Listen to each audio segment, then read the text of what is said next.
n tó hello kí n tó ṣàlàyé Ọlọ́run fún yín ẹ yóò kọ́kọ́ gbà pálá àkọlọ Ọlọ́run àfàìgbà yín àfikẹ́ ìpérún bí. ẹ̀yin ó sọ fún mi reason tálà ìfi sọ Ọlọ́run ni. tẹ bá fẹ́ gbà wí hello ẹ má yí mi tẹ bá mọ̀ pé ẹ lè pérún ẹ̀ẹ́dẹ tẹ bá ẹ kọ́kọ́ sọ pé àlá àkọlọ Ọlọ́run ẹ̀ má ṣe wá ṣàlàyé Ọlọ́run fún yín. ẹ̀yin ó sọ reason tí Allah tí the word Allah tí kò fi sọ Ọlọ́run ẹ sọ reason. máa bá tiẹ̀ lọ ń gbà ẹ mọ gbọ́ mi ẹ mọ gbọ́.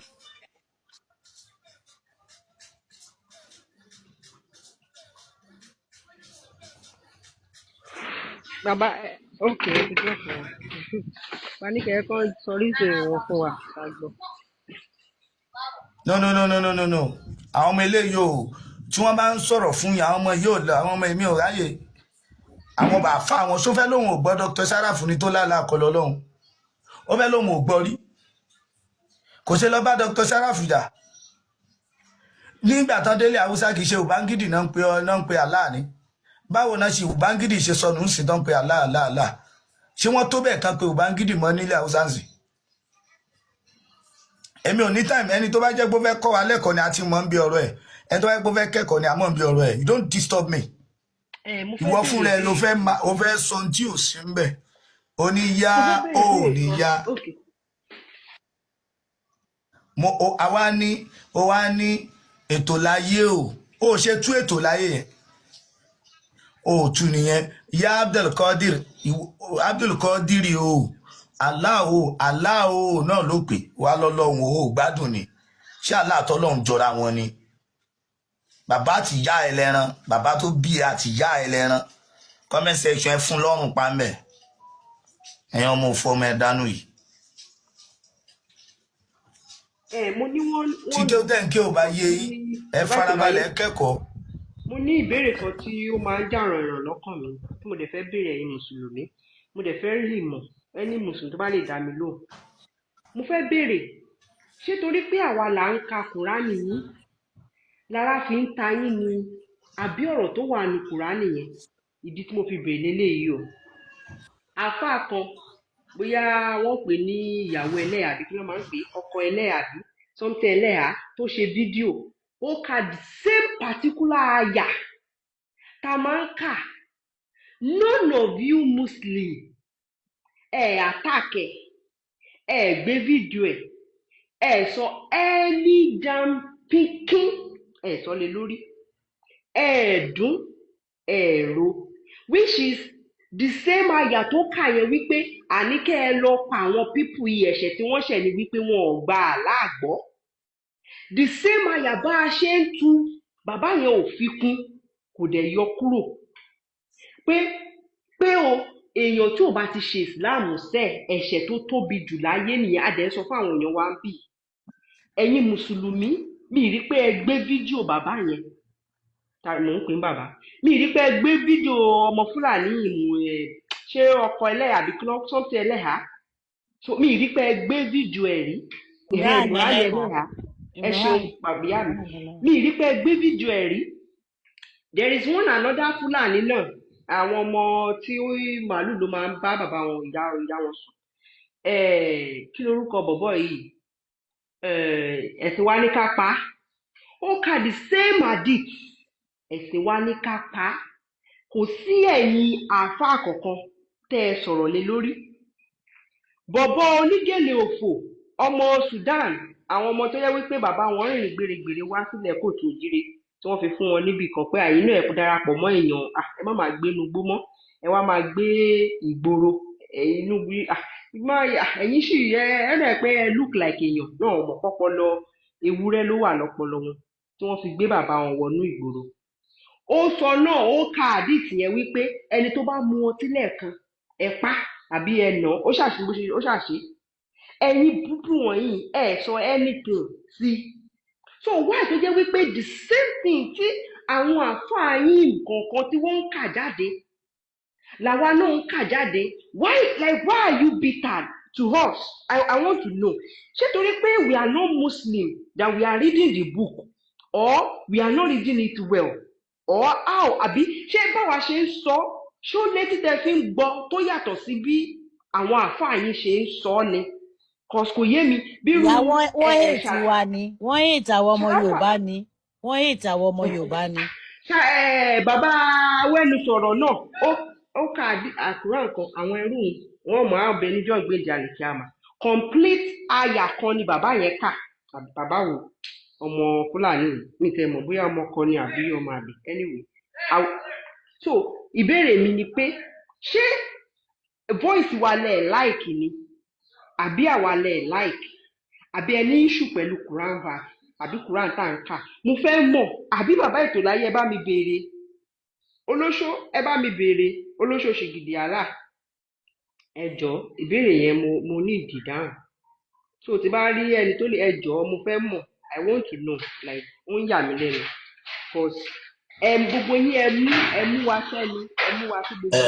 mama ṣẹ́rin tó wà ń bẹ̀ ni pé tó bá jẹ́ pé dédé nǹkan tí à ń ṣe tó bá jẹ́ mùsùlùmí ló ń ṣe wọn ò ní sọ̀rọ̀ wọn ò ní takò torí pé wọ́n mọ̀ wípé àwọn mùsùlùmí náà ló máa bá sọ̀rọ̀ mùsùlùmí dẹ̀ lẹ́ni tó ń sọ̀rọ̀ ó kàn ń fi the real of Islam hàn àwọn èèyàn ni bí Islam ṣe jẹ́ gangan ló fi ń hàn àwọn èèyàn so ní tó jẹ́ pé ó ń gbé awareness kalẹ̀ kó má bàa bá àwọn èèyàn lójijì nígbà tí sẹ́ẹ̀rí àbá dé ni so ṣùgbọ́n lẹ́nu tọ̀dọ̀ tiwa oyè wọ́n máa rò pé báwa ṣe ń wí yẹn báyé bá ń bí àwa léèrè pé ṣé ká ibo kí ni káwọn ṣe àníwọ̀n wọn àwo sọ pé kán padà sílé wọn yóò máa jẹ́ kí Islam máa dínkù oyè so bí bá jẹ́ pé wọ́n mọ̀ pé n tá à ń wí bó ṣe wà ń bẹ̀ gẹ́gẹ́ náà nìyẹn ṣùgbọ́n ṣòro tán rí lára wa ni pé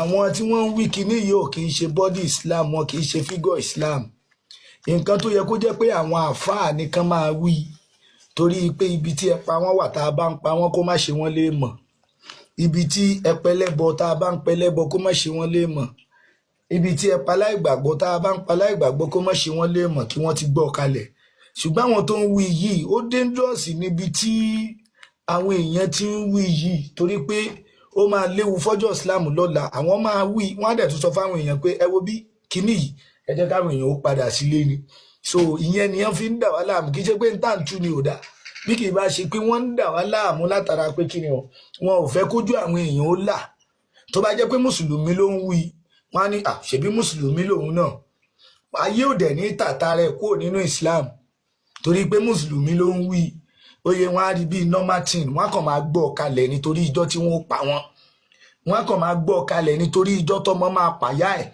wọn á máa gbọ́ kalẹ̀ nítorí kí ọmọ lè fìyà ẹ̀ sílẹ̀ kó ní Islam ní kó wọn mọ̀ bá ṣe bí ìyí kíní kan Ṣàràfù yẹn ṣe ń sọ pé tó bá jẹ́ ìyá ẹ̀ bàbá ẹ̀ ni ò bá ti ṣe Islam mọ̀ bá ṣe yẹn oyè wọn ò lè rí tiẹ̀ rò awareness ní tiẹ̀ oyè ṣùgbọ́n táwa bá ń wí tọ̀dọ̀ tiwa yẹn wọn ò ní rí bí awareness bí ìgbà tá à ń tú àṣírí ni bí ìgbà tá à ń táṣírí Islam ni awareness yẹn wọ́n dẹ̀ ní ìdẹ̀ oyè torí pásìkò ti tó tán fẹ́ máa pa wọ́n bọ́ ṣe wà yẹn àsìkò ti tó tí wọ́n fẹ́ máa pa wọ́n àsìkò ti tó tán fẹ́ máa pa wọ́n ṣùgbọ́n Ọlọ́run ó mọ̀ọ́mọ̀ lo ms fún ọ̀pọ̀lọpọ̀ àwọn àfáà yẹn àwọn àfáà oníjàlá bí nǹkan kan yẹn látara pé ọ̀pọ̀lọpọ̀ àwọn àfáà yẹn náà lánàá wọ́n ṣe ìsìláàmù yẹn wọn ò ṣe bẹ́ẹ̀ sì yẹn ṣe rí gangan ìwà ìjọmọ Yorùbá náà fi ṣe ìwà gidi ìwà ìjọmọ Yorùbá ni wọ́n fi ṣe Islam wọn ò ṣe Islam bí Islam ṣe rí látara ìwà díẹ̀díẹ̀ tán fi kún yẹn lọ́lọ́run ṣe gbé ms dìde fún àwọn ọmọ wọn kankan mọ́ kúkú ikú dànù lásán kankan mọ́ kú rádaràda kan mọ́ kú rédèrèdè lọ́lọ́run ṣe gbé ms fún wọn torí pé ọ̀pọ̀lọpọ̀ iṣẹ́ tí ms ń ṣe àwọn àfáà ló níṣẹ́ ìjò àwọn àfáà ló yẹ ká máa kíjò àwọn àfáà ló ń jíṣẹ́ fún un torí pé ọ̀pọ̀lọpọ̀ àwọn tí wọ́n dé yìí ideology tí wọ́n dé yìí àkọ́kọ́ ọ̀tá wọn ni àwọn àfáà gbogbo àwọn ṣéwà bíbù ṣé nǹkan kan ṣé kíníkan yẹn wọ́n máa wọlé lọ pa wọ́n nítorí pé ẹ rí i pé nísìn nínú ogun tó ń ṣẹlẹ̀ láàrin wọn lọ́nláìn náà àwọn náà ń gbéra wọn náà ránra wọn lẹ́wọ̀n lọ́nláìn náà online yẹn ká tó wá ní físíkà ṣé ẹni tí wọ́n gbé tán gbélé wọn ṣé yóò dẹ̀ sọ pé mùsùlùmí kan náà jọ làwọn ìsìláàmù kan náà làwọn jọ ń ṣe oyè ìyẹn nìyẹn ẹlẹ́ẹ̀kejì gbogbo ọ̀pọ̀lọpọ̀ àwọn àlífà tán wà káàkiri yẹn wọn ò mọ̀ pé ogun ti dé tó wá bá wọn ó yé báyẹn torí pé ogun tó dé yẹn àwọn náà máa kọ́kọ́ pa tán bá pa àwọn tán ni wọ́n ṣẹ̀ mọ́ pẹlẹ́bọ torí pé àwọn wọn á mọ̀ pé àwọn tètè wọ́n máa tètè táṣìírí gbogbo yìí tánṣẹ̀ kó àwọn ọ̀dọ́jọ tí wọ́n ti ṣe wọ́n ti open new league league of imam nísìn èyí táwọn ṣe ádámọ̀ ṣe nígbà yẹn láti 60 years ago wọ́n ní yóò jẹ́ kankan mọ́ wọ́n wá lọ ṣèmíì ṣe rí ìtánṣẹ̀ ṣe yẹn àwọn apanimáàgún nìyẹn àwọn tó fẹ́ wá pa àwọn bàbá wọn nìyẹn àwọn mùsùlùmí tó gbọ́n tó jó ní súfì àwọn ni wọ́n ń jáde gẹ́ rárá àwọn ò gbà nígbà tó dẹ̀ jẹ́ pé àwọn gan ponú àwọn gan mọ̀ pé bọ́dí islam original islam gẹ́gẹ́ ló ṣẹ̀ dé yẹn èyí táwọn bàbá àwọn ń ṣe kì í ṣe original ó yẹ báyẹn so wọn ò mọ̀ pé islam táwọn bàbá àwọn ń ṣe yẹn àṣẹ ni jákujàku ni pé original islam gẹ́gẹ́ ló ṣẹ̀ṣẹ̀ dé oye so ní tó dẹ̀ lẹ́tọ̀ọ́ gẹ́gẹ́ ni pé kí kálukú padà sílé bó o bá mọ tí ń jẹ́ islam tẹ́lẹ̀ islam ló ti mọ̀ yẹn oye torí rọ́bìtọ̀ tí wọ́n ṣẹ̀ ṣí yẹn rọ́bìtọ̀ tó ṣẹ̀ ṣí yẹn mo fi ọlọ́run ọba búra tí rọ́bìtọ̀ yẹn bá open tó wà active gbogbo àwọn àfáà yẹn náà máa pa torí pé ìdí ni pé islam yàtọ̀ sí islam láti ilẹ̀ ni ẹ lọ wo ilẹ̀ haúsá kí ló ṣẹlẹ̀ sí wọn bẹ̀ oye o ò lè ẹ́bà láéláé kó o sọ pé bákan náà ní islam lásán ló rò pé Dr. Sharafu jáde síta ni tó náà fẹ́ pa òun pé àwọn tẹ̀bùlíìgì àwọn yẹn máa ń gbé èèyàn pa ni ká ló lè ro kan pé àwọn tẹ̀bùlíìgì kidnapper ni wọ́n máa ń gbé èèyàn pa níwọ̀n bá gbà nínú islam o lè gbé èèyàn pa nínú islam o lè fèèyàn ṣe jihad nínú islam ó mọ̀ pààyàn tó bá jẹ́ torí Allah ló ṣe pa you are free ó yé báyẹn tó bá jẹ́ torí Allah ló ṣe pa láṣẹ gbé àdìsí kan jáde ń jò ní ó ní nígbà tí já rajulun biyadi rajulin ilallah arákùnrin kan mú ọwọ́ arákùnrin ọmọ làkejì ẹ̀ lọ sọ́dọ̀ Allah ó ní ẹni ló pa òun Allah wá bi ẹni ẹlẹ́rìí pé kí ló tó fi pa ó ní qataltuhu lillahi wa rasulihi ó ní mo pa torí Allah ní àtòjíṣẹ́ rẹ̀ Allah ní mandala ó ti sórí ire báwọn wọn lẹ́nìkan tún wá mú ọwọ́ ẹnìkan tó pa lọ sọ́dọ̀ Allah ní kí ló tó fi pa ó ní mo pa torí bùkátà kan ó ní wọn náà ní kó dáhùn fún ajẹ́tìyàn bá pààyàn torí Allah onítọ̀hún free ó lè pààyàn ó lè ṣe bó ṣe wọn nítorí Allah so pé jẹ́ nìyẹn so tó bá jẹ́ pé àwọn ni wọ́n ń sọ láàrin ara wọn wọ́n ń sọ Islam ṣùgbọ́n tó bá jára àta ni ẹnìyẹn ń bà Islam jẹ́ ni now à ń gbọ́ yín mà. No, mo kàn fẹ́ add sí nǹkan tẹ́ sọ ni ṣe mọ story bọ̀bọ́ yẹn náà tó pa ẹrú obìnrin ẹ̀ tó ró bú ànábì that slave woman tó yẹ pé ó bímọ fún un so this has always been the beginning of Islam láti bẹ̀rẹ̀ Islam ní gbogbo hostility gbogbo ẹ̀pà wọn you know this is exactly how Muhammad operated and tẹ́ bá wo irú ẹni tó ní character bẹ́ẹ̀ yẹn ẹni yẹn is a insecure person Allah is insecure Muhammad is insecure wọ́n wà fragile wọ́n confident nínú ara wọn because tí Allah àti Muhammad bá ní confidence nínú ara wọn kò yẹ kó matter a king will always be a king no matter what you say about the king right but nínú Islam nínú hadith tí mo kàn yẹn ibi tí bàbá yẹn ti pa ẹrú obìnrin yẹn ìgbà tó lọ gbé kéèsì yẹn lọ bá Muhammad ní pé our blood is halal nǹkan tó sọ fún wọn nìyẹn ní pé there's no retaliation tó máa take nípa ẹ̀mí tó gbà you understand so Islam yìí ó ti I don't know man èmi ò lè pè ní religion ẹgbẹ́ òkùnkùn gbáà ni and everybody tó bá wà nínú ẹgbẹ́ òkùnkùn ló ń ṣe Miss Ajike Alimot ẹlẹgbọn sọ.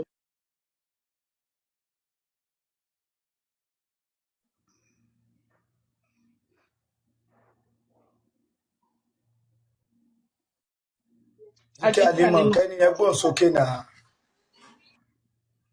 Hello, ẹ kálẹ́ o. Ẹ kálẹ́ mama. Hello. Ẹ kálẹ́. Ẹ kú iṣẹ́ náà o. Mo kàn ní kí n kí yín ni o. Yes ma ẹ ṣe mi.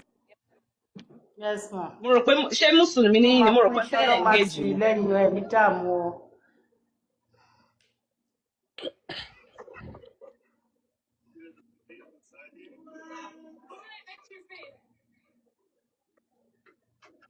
Mùsùlùmí ni ìyá yìí náà mùsùlùmí lẹ́ni yẹn náà. Mi ò kí ń ṣe mùsùlùmí o. Ìbílẹ̀ ni mí o. Ẹ kì í ṣe mùsùlùmí. Ìbílẹ̀ ni mí o. Ẹ kì í ṣe mùsùlùmí mà. Mi kì í ṣe mùsùlùmí ìbílẹ̀ ni mí ìbílẹ̀.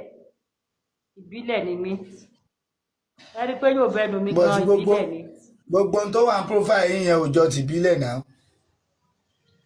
ẹ̀mí ni Ah, alápẹ́ àwòsí àsí ń lé ní ìlú tá a wà lẹ́yìn a ṣe ń jó orúkọ yẹn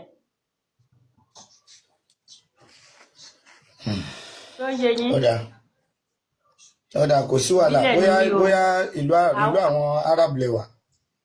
ìlú àwọn Arab ni mo wà o ìlú àwọn Arab Saudi gangan mo ti ń bá yín sọ̀rọ̀ so Ok, mo ṣe ń jó báwo orúkọ lọ́hún yẹn ẹ wo bí adúpẹ́ fọlọ́ báwo lọ́hún alihamdulilayi adúpẹ́ báwo adúpẹ́ ni fọlọ́ adúpẹ́. báwo ni ẹ ṣe rí ìṣesí àwọn àràbù pẹ̀lú ẹ̀sìn wọn bẹ̀?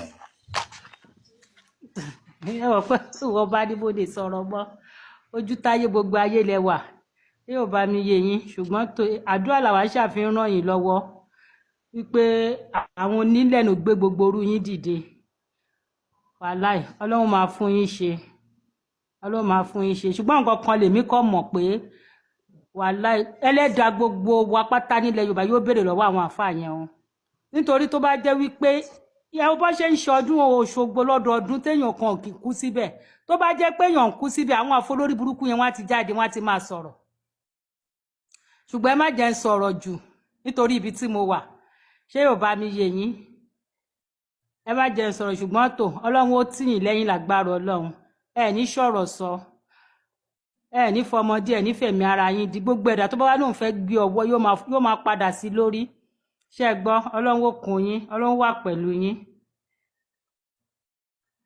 ṣé yóò bá tí mò ń sọ ẹ yé ṣeun yín ìyá wa torí irú àwa tá à ń ó ti sọ̀rọ̀ yé yìí wa ẹ ṣe àfìsí Kánò àfìsílẹ̀ Lárúbáwá so ó dẹ̀ ní ọ̀rọ̀ tá a gbọ́dọ̀ sọ jù lórí afẹ́fẹ́ ṣé yóò bá mi yé yín Ọlọ́run máa kún yín Ọlọ́run máa wà pẹ̀lú yín agbára Ọlọ́run mo kàn ní kí ẹ náà ní ṣe pé ẹ kú iṣẹ́ ẹ sà ẹ ṣeun a dúpẹ́ lọ́wọ́ yín mà ẹ ṣe ẹ sà ẹ sà. jésàmì.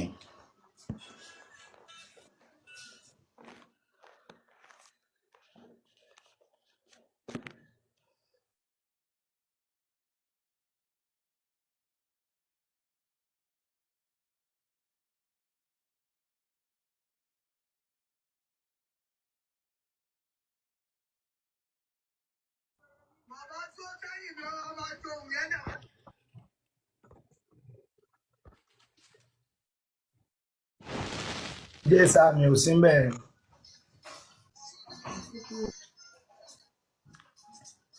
jésàmì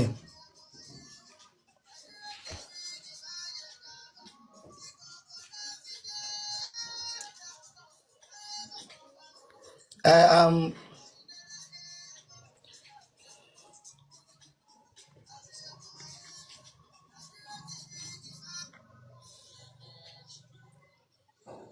kí Mr. Jamiu Jamiu sọ̀rọ̀ kí náà. lẹ fẹ́ bá a sọ.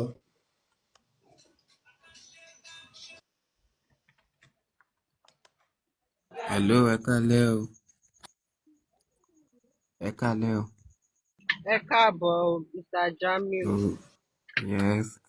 King Johnson ọkùnrin ogun àpáta ńlá tí ó fún onílé oníṣẹ̀ṣe àjọ̀nú èèyàn tí wèrè dẹ́rù tó ti àwẹ̀lẹ́bọ̀ ìfà. King Johnson ló lórin yẹn òun ló lórin yẹn ó yá kí lẹ fẹ́ báyìí. ìwọ ló request kí ló fẹ́. ẹ má bínú gbogbo ilé ẹ má bínú Jamiu ṣe bí ọkùnrin ni yín. Hello ọkùnrin sir. àtobìnrin ni ọkùnrin àtobìnrin ni. lẹ́yìn so why tẹ fún pé èèyàn kan ó ní ọpọlọ ju ẹ̀yin lọ tẹ fi feel pé òun ló yẹ kí lẹ fi ń pè é like why tẹ wípé feel ó pé mọ bẹ́ẹ̀ ni ó mọ gbogbo wọn. Yàtọ̀ kí ọkùnrin ẹ̀sìn dẹ̀ òsì lẹ́yìn àbí mi ó tún fún wa ní nǹkan míì ó jẹ́ ká mọ̀ pé ẹ máa Yorùbá gbọ́ kọ́ ẹ ó ó jẹ́ dọ̀ kó ẹ ó mọ̀ pé dọ̀ ẹ ó Yorùbá dọ̀ kọ́ ló ní ẹyin owó Yorùbá kọ́ ló lẹ́yìn Òun- ẹ̀yin ò fún wa òun kọ̀ọ̀kan bí náà ìbàyẹ̀ ni kan mo gbéwò níwèé sọ́wọ́ ni. òun náà ni mo sọ pé ẹ̀yin gangan tẹ wá ń sìn ṣe bí ọkùnrin lẹ́yìn ṣe feel wọ́n pé ti sọ pé ṣe wọ́n ti feel sọ pé pé ọkùnrin transgender. ti ní ok transgender làwọn ok wọ́n ti misplace brain tí yín lẹ fi feel pé èèyàn kan ó ní capacity brain ẹ̀ ó wà more knowledgeable than you at least ọkùnrin lẹ́yìn bí mo ṣe gẹ́gẹ́ bẹ́yìn náà ṣe ń tẹ̀lé hold ìsáǹsá tó ń sá tí ò wá sí on. competition yìí gẹ́gẹ́ bẹ́yìn náà ṣe ń Ẹ tẹ̀lé máa gbọ́. sáǹsá. Ṣé ẹ̀yin ò tó gbagba ń sùn lọ́yẹ ni? Like you think you did not have the brain or the capacity. Like ọkùnrin ni yín náà ẹ dẹ̀ ti wá bí ó yẹ kẹ́ lè tó gbagba ń sùn lọ́yẹ. So at least àwọn ẹ̀kọ́ tí ẹ fi òpẹ ti ń kọ́ látọ̀dọ̀ ẹ̀yẹn. Ẹ mọ̀ pé tí tíṣà bá ń kọ́yàn ó yẹ kéèyàn kó tẹ́lẹ̀ ṣe kíni kó lè kọ́yàn. Bí for example èmi mi ò ṣe mùsùlùmí. Gbogbo Quran hadith tí mo mọ̀ I learn it from àwọn sheik wa ń bíbá yìí. Àwọn bàbá wa olówó èkó ms àkànbí gbogbo wọn I learn it. I was born and brought up. Hold on. Kí ló funny? I was born and brought up as a Christian àgùntàn bẹ́ẹ̀. So at least àwọn ẹ̀kọ́ tẹ́ ti ń kọ́ láti ọ̀dọ̀ bọ̀bọ́ yẹn you should be able like when you go out like so that you can speak like your teacher you get. So tẹ́ bá ti kọ́ àwọn ẹ̀kọ́ lọ́dọ̀ yẹn náà so ẹ wá ná ẹ̀kọ́ yẹn ń sìn náà ń sìn. So ẹ jẹ́ kí ìyàwó abéèrè lọ́wọ́ yín kéde dáhùn. ìgbà tẹ máa ń béèrè torí ẹ máa ń sọ pé ilé kéwú ni bíbá ẹ jẹ́ ẹ̀ ń gbọ́. Jami, show my engage abo ni engage. Need time for small talk. So but customer ṣebí ilé service kéwú post ni share bíbá there. ẹ So ṣé ilé kéwú ni bíbá àbí so ilé kéwú kọ́. Jami, show for engage abo for engage. ó yá kí lẹ fẹ́ béèrè ẹ máa gbé question yìí Oh yeah. Fún wa ní wọ́n five ní good kẹ́tẹ́ ká things máa about ṣe Anobi Muhammad. Gbé dákẹ́ gbé kọ́. Fún wa ní ibi five báyìí good things ẹ̀yin lẹ about máa sáré Anobi. béèrè ìbéèrè ọjọ́. Jami, Joe, I'm close to dropping you. We are not playing here. You understand? ẹ Wọ́n ṣe máa bí ọmọ drop èèyàn ìkókó. ni ẹ̀mí yóò gbé ẹ So máa sáré drop èèyàn ẹ̀mí yóò gbé ọ̀lẹ́ni. it's so irritating. Kani mo wà lẹ́gbẹ̀ẹ́ máa fọ́ létí, máa wọ dribble hunna. Ó dàbí annoying little brother. Ẹ mọ ọ̀la little brother tẹ, àwọn siblings yìí, máa ìwà ti ó lè fún sọ̀rọ̀ bó nígbà ṣe tí wù kan. má Wọ dribble hunna, máa ti apply Quran 434. So ó wà so ló ń irritating. sákìrì yẹn ọ̀gá yín ló Bí ọmọ sákìrì kékeré, amẹ́ríkà ó ń yẹn ṣe bí ọmọ kékeré ni. ọ̀gá yín So sákìrì bá amẹ́ríkà ọ̀gá yín. ọ̀gá yín, bóun ẹ̀gán ṣe, ohun ẹ̀ dàbí ohun Jibril. Ọ̀gá yín sáfẹ́ ìwọ tó ń pa ìwọ tí ò ń pa tọrọkọ́bọ̀ níbi pos ìjọ 100 naira ìjọ 300 ìjọ 500 tó yẹ kó o padà sílé kó o lọ yanjú ogun tó o ní wèrè òun tẹ̀lé ọmọ kan tí ò ní láárí òun tẹ̀lé kì ọmọ tí wọ́n tán fún mọ́kà tí ń sunkún wọn fóun mọ́kà ládùúrú wàhálà tóun ṣe lọ́nláìn wọn fóun mọ́kà ìwọ ọmọ pos ó mà ṣe o. abájọ Ó òkè dáa. torí mọ́kà lọ ṣe ń ṣe gbogbo wàhálà yẹn kán lè rí nǹkan gbà lẹ́yìn tó láyé torí mọ́kà ni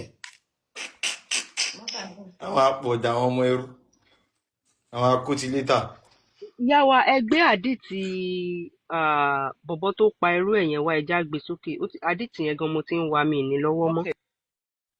Àdìtì bíi pàyànpàyàn yẹn. Kí bá lè mọ̀ pé ẹ̀sìn Islam ẹ bá wa share program. Ẹ̀yin èèyàn wa ṣe rí tó bá ti ní conversation tó ń lọ tẹ like tẹ fẹ́ káwọn èèyàn gbọ́ lọ́dọ̀ yín. Ẹ screen record ẹ̀ bá jẹ́ 5 minutes. Ẹ post ẹ̀ sáwọn status yín. Ẹ má mind ẹ máa ní ọ̀tá for the first time for the first 3 months. But after that first 3 months ẹ máa padà máa ní ọ̀rẹ́ àwọn ọ̀rẹ́ tẹ̀lé máa ní àwọn gan máa sọ pé èmi náà dẹ̀ ti ń ro kinní bí ìyá wa Múlíká mo gbà fún wọn nìyẹn kò sí WhatsApp status wọn wàá fẹ́ wò pa odidi 1 hour ó lè jókòó síbẹ̀ kó ṣe máa wò which is mo dẹ̀ wà very sure pé 1 or 2 people tẹ́ pọ́n wà ní kinní wọn máa rí so ẹ̀yin tẹ́ ń gbọ́ wa ta náà ni ṣẹ̀dẹ̀ olú infinity yìí mama ta lélẹ̀ olú infinity yìí ta ni. so ẹ̀yin tẹ́ ń bá wa lọ ní movement yìí náà tẹ̀lé fẹ́ káwọn èèyàn jí cause àbúdọ̀ hide kínní o if not okay o ẹ jọ̀ọ́ ẹ ṣeun. Okay, ẹ jẹ́ ká àdìsí yẹn. Ó dà pé mo ní láti update app mi. Kíní yẹn ṣe bákan lóòótọ́ mi tí update ẹ̀ láti joy. So Sunan Abi Dawud number 4361 la fẹ́ kà. Hello. Narrated by Abdullah Ibn Abbas. ẹrú wọn kan tún ti dé ẹrú ni. Àáfàá ní sùúrù ẹja sáré ká àdìsí Bàbá ilé yẹn gbàgbé. ẹni sùúrù náà ẹ má ti bẹ̀rẹ̀ sí í ṣe pé mú wọn pẹ́ mọ̀ jù yẹn lọ but ẹ calm balls yín down calm your testicles ẹ ṣe alright so Big Joes ẹ jágbọ́n sókè so Sunan Abi Dawud number 4361 narrated by Abdullah Ibn Abbas. Abdullah Ibn Abbas ló gbẹnu sí mic tó ń bá wa sọ̀rọ̀. A blind man had a slave mother who used to abuse the prophet. wọ́n ní arákùnrin kan tó fọ́jú tí àlá àṣìgìdì ọlọ́wọ́ tún méjì ò lè tọ́jú ẹ̀ wọ́n ló ní ẹrúbìnrin kan tí ó máa ń bú And, ànábì Muhammad sálàlú wàhálà and disparage him. ó ní ó dẹ̀ máa ń bá wí He forbade her, but she did not stop. ó ní ẹni tó fọ́jú yìí máa ń sọ fún un pé àmọ́ àbú Muhammadu mọ́ ṣùgbọ́n arábìnrin ẹrú yìí kò dáhùn. Excuse me. Sorry, ma'am. He rebuked her, but she did not give up the habit. afọ́jú yìí máa ń sọ fún ẹrú yìí pé má bú ànábì Muhammad sálàlú wàhálà mọ́ ṣùgbọ́n afọ́jú ẹrú yìí ò dáhùn. One night, she began to slander the prophet and abuse him. wọ́n ní lálẹ́ ọjọ́ kan ẹrú yìí ó bẹ̀rẹ̀ sí ní bú Rasulullah. So he took a dagger, placed it on her belly, pressed it, and unalived her. ẹ fún mi láyè kí n sọ̀rọ̀ ó ẹ ní dákun. ara ẹ Oh, máa can you sọ̀rọ̀ shut up, ọlọ́run please? náà. Then young can come man why irritated then it's suru now. Won't can come and just miss and continue can now. It's so distracted. Please. wọ́n ní olùtẹ̀lé Only àlá so yìí he took a dagger, pressed it on her belly, pressed it, and unalived her. wọ́n ní olùtẹ̀lé ṣìgìdì àlá yìí tó dẹ̀ gbà fún Muhammadu yìí ó mú idà ó dẹ̀ tì í bọ inú obìnrin yìí ó dẹ̀ yọ ìfun ẹ̀ jáde. Mashallah. A child who came between her legs was smeared with blood. Oloyun. Oh my goodness. wọ́n ní ẹrú yìí ó lóyún bí afọ́jú afọ́jú yẹn báwo ló ṣe rí tó fi gun pa. afọ́jú yẹn ṣàgùn obìnrin yẹn pa in short. Ọmọ wa jáde in between her legs. ọmọ wa jáde. So only when the morning came, the prophet was informed about this. wọ́n nígbà tí ilẹ̀ mọ́ wọn náà sọ fún Rasulullah nípa ìṣẹ̀lẹ̀ yìí. He assembled the people and said, ó kó àwọn èèyàn jọ ó dẹ̀ sọ fún wọn pé only I adjure by Allah, the man who has done this action, I adjure him to stand up. ó ní ẹni tó ti ṣe nǹkan yìí ó ní òun pé òun ní kó dìde. Jumping over the neck of the people and trembling, the man stood up. arákùnrin yẹn ṣáà jà fitafita ó dìde. He sat before the prophet and said, "Oh Rasulullah." wọ́n ló dúró níwájú ànábì Muhammad sálàlú wàhálà ó wá sọ wípé Muhammadu òjíṣẹ́ àlá. I am her master. èmi ni ọ̀gá ẹ̀ tí mo fún obìnrin tó lóyún yẹn pa torí tiẹ̀. She used to abuse you and disparage you. ó ní obìnrin yìí máa ń bú ẹ. I forbade her, she did not stop. I rebuked her, but she did not stop. tó lóun sọ fún pé kó dákẹ́ kò dúró òun ní kó má ṣe mọ́ ṣùgbọ́n kò dúró. I have 2 sons like pearls from her, and she was my companion. ó ní òun ní ọkùnrin méjì láti ọ̀dọ̀ obìnrin ẹrú yìí ó ló dẹ̀ jẹ́ ìyàwó tí òun tóun máa ń gbẹ́pọ̀n fún ìgbà tó bá wù ú. Last night, she began to abuse and disparage you. wọ́n ní lálẹ́ àná ó bẹ̀rẹ̀ sí ní bú ànábì Muhammad kò dẹ̀ nífẹ̀ẹ́ ìwọ àlá. So I took a dagger, I pressed it on her belly until I find her. ó ní lálẹ́ àná ó ní mo dẹ̀ mú idà mo dẹ̀ fi yọ ìfun ẹ̀ jáde. Thereupon the prophet said, "Oh, be witness." Muhammadu òjíṣẹ́ àlá sọ wípé ẹ̀yin tẹ́ ń wò mí ò tẹ́ ń gbọ́ nǹkan ẹ̀. Only there is no retaliation for her blood. ó ní obìnrin tí ẹrú mi pa nítorí tèmi a ní gba ẹ̀san ẹ̀ lọ́wọ́ ẹni tó pa á. So Atiripe, from the beginning, Anabi Muhammad was a weak, insecure man. Anabi Muhammad is not as confident bí àwọn Mùsùlùmí ṣe máa ń paint ẹ̀, because ẹni tó bá wà secure nínú personality ẹ̀ tó wà secure nínú ara ẹ̀ kò ní sọ wípé ká máa pa èèyàn tó bá bú òun. Bí gbogbo wa ṣe mọ̀ pé a ní blasphemy law nínú Islam, ẹ lè sọ̀rọ̀ sálà, ẹ lè sọ̀rọ̀ sànàbì. Ìgbà wo ni ànábì jẹ́ God? Because tẹ́ bá wo the definition of blasphemy, the definition of blasphemy gangan is for a God. Why does ànábì have blasphemy law? Is ànábì your God? That's the question. So ẹ̀yin Muslim tẹ́ wá fẹ́ wá sókè, ẹ lè padà wá sókè nsìn. Tẹ́ bá dáhùn gbogbo àwọn question yìí. Very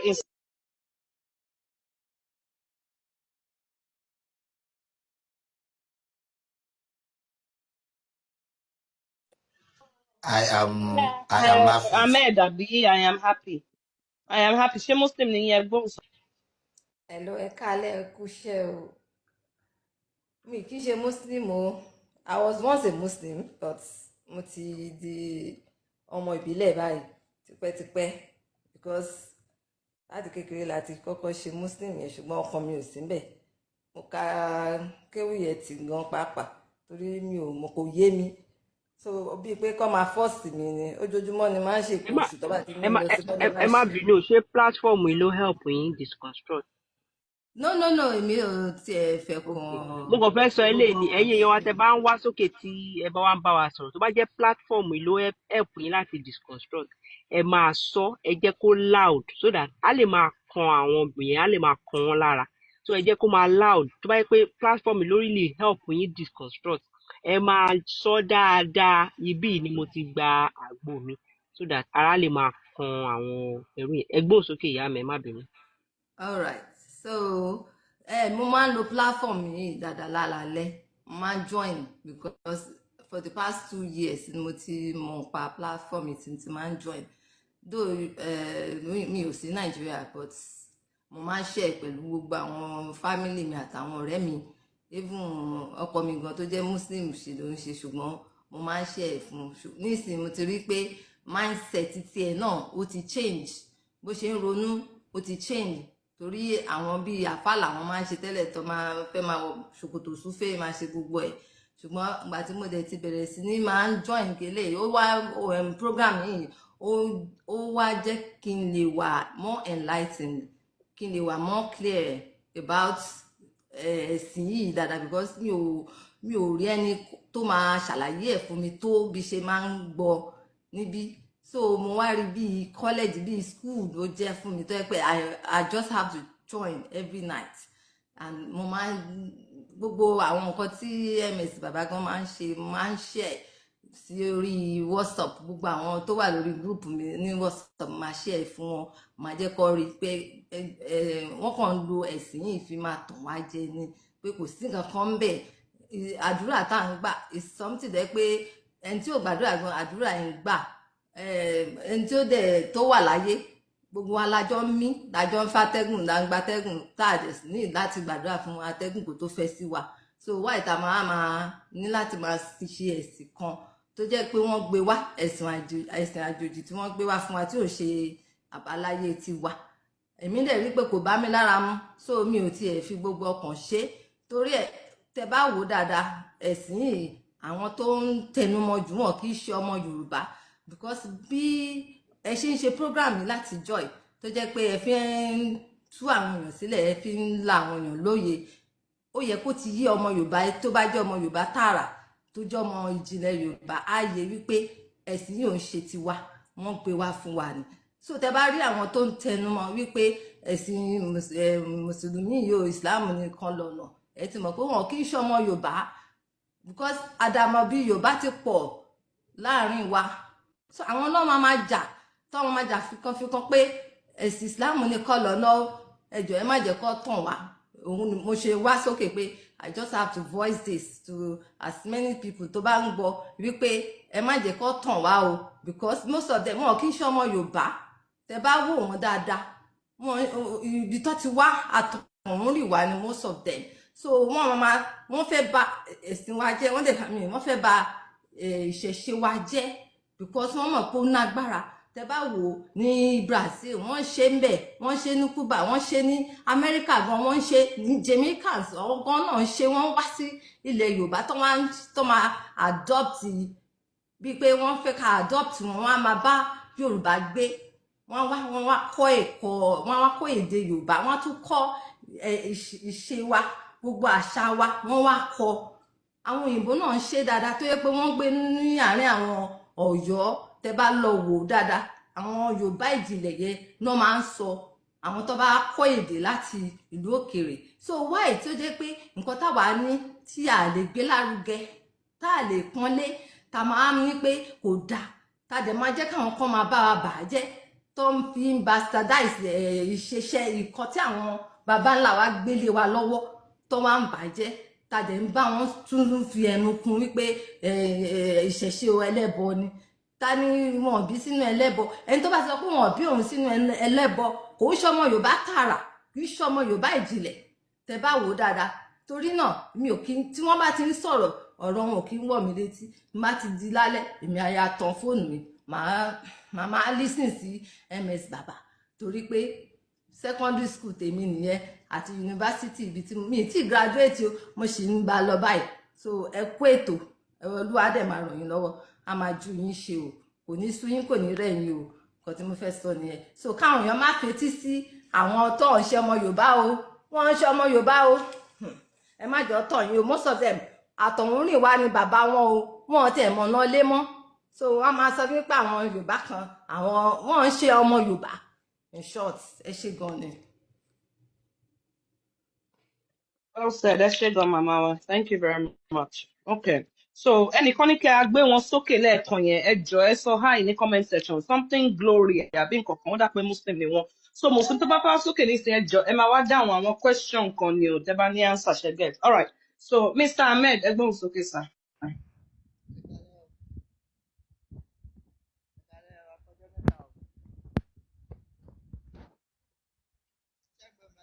Short prayer, request, account yìí wà on private. So, short, kí ló ń pè wọ́n náà? Ẹni sọ̀rọ̀ gbogbo ẹ̀ lábìnú. Short prayers daily, host nìkan ló lè gbé yín sókè because your account dey private. So, MS Baba tẹ́ bá wà ń tẹ́ rise wọn. Short prayer. Okay. Short prayer daily. Ṣẹ́ni yóò sì ń bẹ̀ Mr. Ahmed yẹn. Mr. Ahmed, ẹ gbóhùn sókè sir.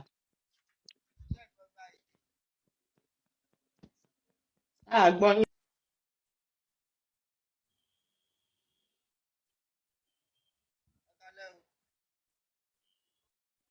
Ohun yín ò loud enough.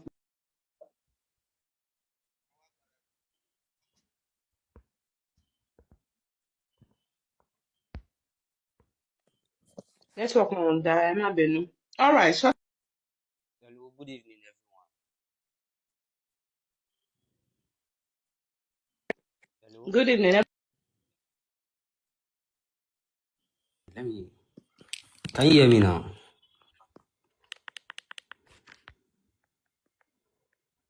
Oh, Big Joe said down alone, we can hear you. okay. Based on what I've been listening to MS Baba for the past, let me say, 3 months now, and I've been having some kind of doubts. Not that I do not believe MS Baba, but this Muslim of a thing is kind of confusing. I don't know. Okay, when I first started listening to MS Baba, I've been trying to ask my Alpha, make I get some lights on wetin they talk. He show me some verse for Quran. They try tell me say all this thing where MS Baba they talk say na wetin God don talk say like wetin they talk say go happen for judgment day if any of the world don dey happen say na wetin go dey come out. You understand wetin where I dey try go to now?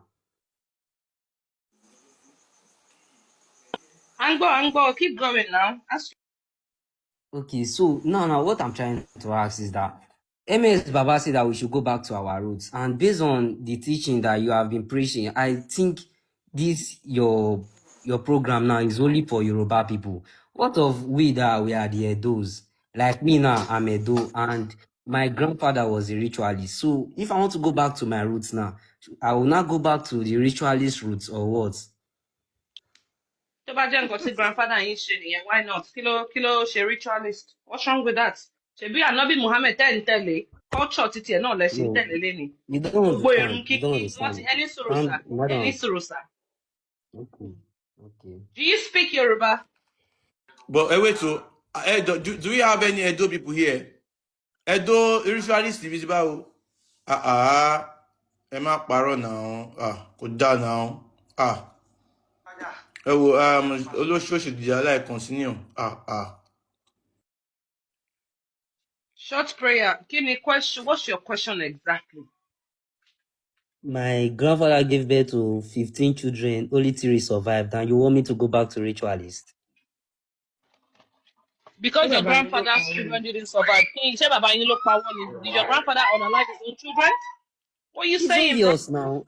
It's obvious. You can't tell me at this in this century now. You'll not be Grandfather, you telling me know, I should come not on. be reading. Short Madam, prayer. oh Are you God, no accusing your God. grandfather of unaliving those children? So yes or no? Yes, yes, No. Ah, Mumbo. yes. Mo fẹ́ you get are the point kan. Ṣé nínú ẹbí yín àṣà àti ṣe Mumbo? Àṣà àti ṣe ẹbí yín ritualist lẹ máa ń ṣe àbí? I don't understand the Yoruba way. You mean that your culture and tradition is ritualist? ẹ má bínú bàbá ìtọ́lá mo fẹ́ béèrè short prayer ṣé àkókò ẹ̀dọ́ ni tọ̀dọ̀ yín àbí. Edo, Like speak English. Edo. Edo, the deep side of the Edos, If you dey hear struggle go, so if you ever come to our village now, you ask of my grandfather, they will tell you that is a strongest man, that man to get power or this and this, or if pikin sef no even survive, the one wey survive for inside sef, they no able to get better head. Yes, àwọn olóṣèlú. they no suppose tell you say, oh, you will just go back to that world again. You dey understand what I dey try to Hello, do? wait. I want to get something right. Ritualist, like your grandfather is performing ritual. We know normal thing is ritual. Do you know the meaning of ritual?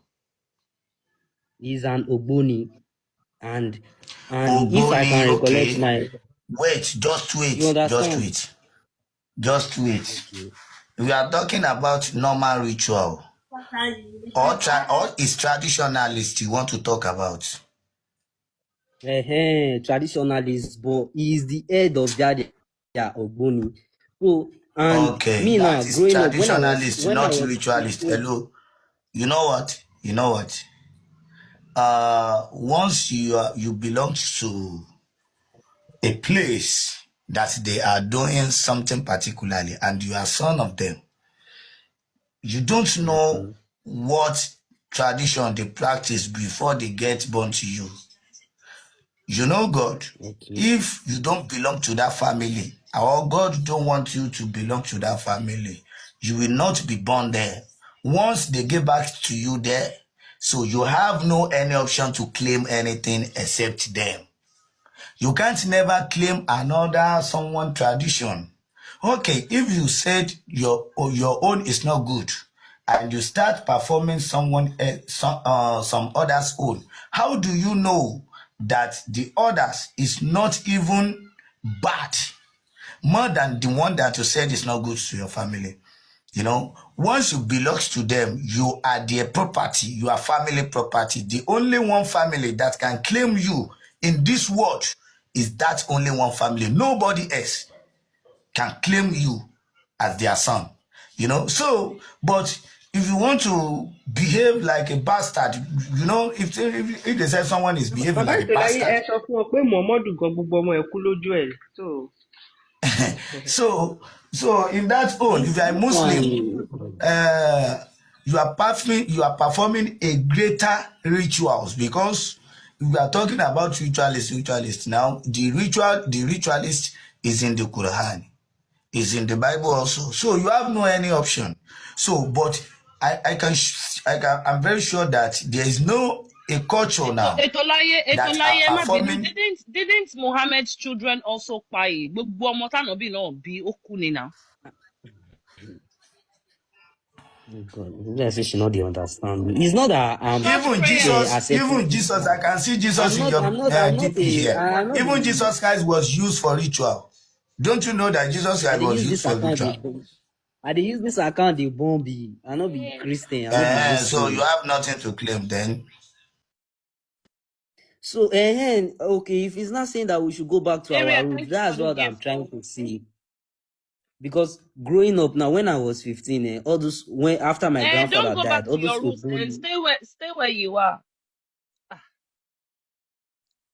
I thought we are here to learn every day. It's not that. You don't have to go back to your roots. Yeah, but MS, you are challenged. No, you are not here to learn, because let me tell you why. You sound very defensive. You are here saying, I don't want to go back to my roots because my grandfather, all his children unalive. Wait, my grandfather, all his children unalive. So what if you don't want to go back to your roots? Stay where you are. MS Baba has not forced anybody to do anything. She understand? Let Because me for you let, to let call me your let me grandfather even a make this murderer platform. because all his children unalive, I'm sorry. That's nonsensical. Prove that it was your grandfather that fight. I want to understand if Yeah, you me are not from ethnic here. of short prayer. This platform, there are some parts in Edo, they are Yoruba, yes. But me more whether I don't know if it's complete Edo state. So this platform is like is for the Yoruba people to go back to their roots.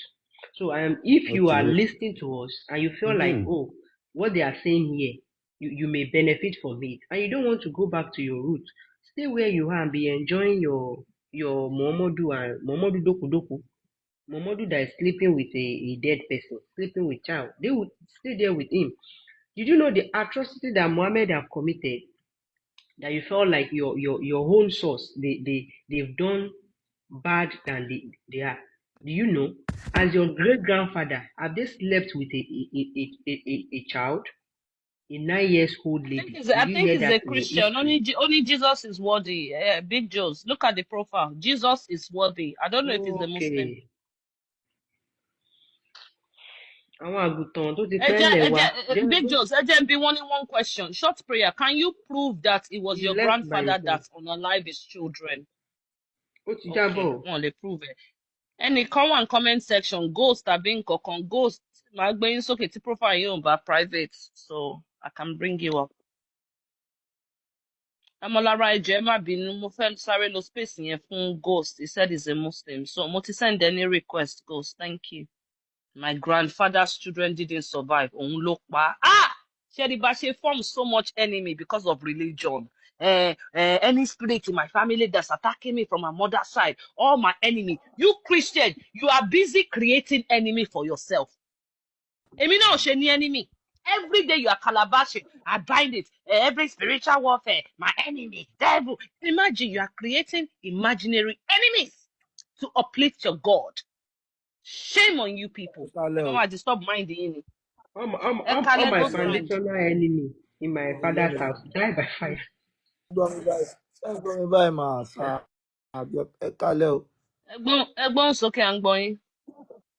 ẹ kálẹ̀ ṣe ń gbọ́ mi mò ń gbóhùn sókè báyìí Yorùbá ni mò ń sọ ẹ má rò ti àkáǹtì tí mò ń lò mi ní àkáǹtì tó jẹ́ torúkọ mi normally àkáǹtì tí máa ń lò eléyìí mo jẹ́ máa ń rí àwọn fídíò yín gan torí ẹ̀ mo ṣe ń try láti comment pa pé kọ́ gbé mi wọlé mo fẹ́ sọ̀rọ̀ mo mọ̀ kọ́ lè máa rò pé torí ó jẹ́ fake account ni wọ́n ṣe ń lè gbé mi wọlé mi ní àkáǹtì tó jẹ́ orúkọ tèmi rárá. It's okay. Don't worry. Don't worry. Continue. Remember, need that to explain too much. Engage you. Mo ti ń rí engagement yìí mo ti ń rí gbogbo ẹ̀ láti over like 2 months báyìí ní ìsìn mo jẹ́ tí wọ́n wà confused mo wá láti Muslim family normally mo jẹ́ ó bí mi sínú Islam ni ó ti ẹyin mo jẹ́ nǹkan tó yẹ pé mo tún jẹ́yà lórí ẹ̀ kí tó kéwú ẹ mọ̀ pé ẹni tó bá fẹ́ mọ kéwú tó fẹ́ mọ Quran normally ó máa ń lọ lé kéwú ni ìyàtọ̀ yẹn máa fi ń ná wọn bẹ́ẹ̀ lásán gan-an no be small ìyá tí mo ti jẹ́ lé kéwú tí mo fi lọ sí mo tún lọ lé kéwú débi pé mo lọ sí GS1 GS2 which is Ula Sanawi Salisa ẹni tó bá lọ lé kéwú máa understand nǹkan tí mo sọ so mo after tí mo ṣe ṣàádà yẹn tán mo tún lọ sí Ula Sanawi Salisa Sanawi mo wá wò pé kí ni gbogbo wàhálà tá ti jẹyà lé lórí yẹn everything they are just wasted àbí kí ni gbogbo nǹkan tí mo gbọ́ pé àlá ṣìgìdì all those things I need to understand it more tó yẹ mo ṣe ń try láti comment pé I gats know wetin MS Baba talk to us. Okay, so yes. Sherry Beshewole, you sound like somebody that's here to learn. Ẹ fẹ́ wá kẹ́kọ̀ọ́ ni, so màá fún yín respect yẹn, so ẹ̀yin náà ẹ fún wa ní respect ìkejì. So Ghost Brand, kí la ti sọ nípa Islam exactly tó ń trouble yín so that I choose topic kan I dúró lórí ẹ̀ ṣe understand. So ẹ fún wa ní number 1, ṣe máa pa make close of claim kẹ́ máa bọ́rú sùn kẹ́ máa dún ọmọ kékeré gbogbo ẹrú nǹkan bẹ́ẹ̀ wà nínú Islam. So ẹ fún wa ní first thing tó jẹ́ contention yín ẹ ṣe sá. Number 1 thing tí wọ́n kọ́ ni pé báwo ló ṣe jẹ́ òótọ́ pé Allah ni gbogbo èrè tí mò ń rí yẹn pé bá ṣe ń kírun gbogbo bá yẹn perform irun kíkí yẹ mo jẹ́ tó rí níbi tí MS Baba ti sọ rí pé irun tá à ń kí gan kò ń ṣe rí lè wọn nìyẹn so mo wá fẹ́ wàásù pé ṣìgìdì yẹn là ń kírun fún lóòótọ́ ṣó possible lóòótọ́ kó jẹ́ bẹ́ẹ̀ because I believe say Okay. Allah táwọn sọ pé Ọlọ́run lèmi believe pé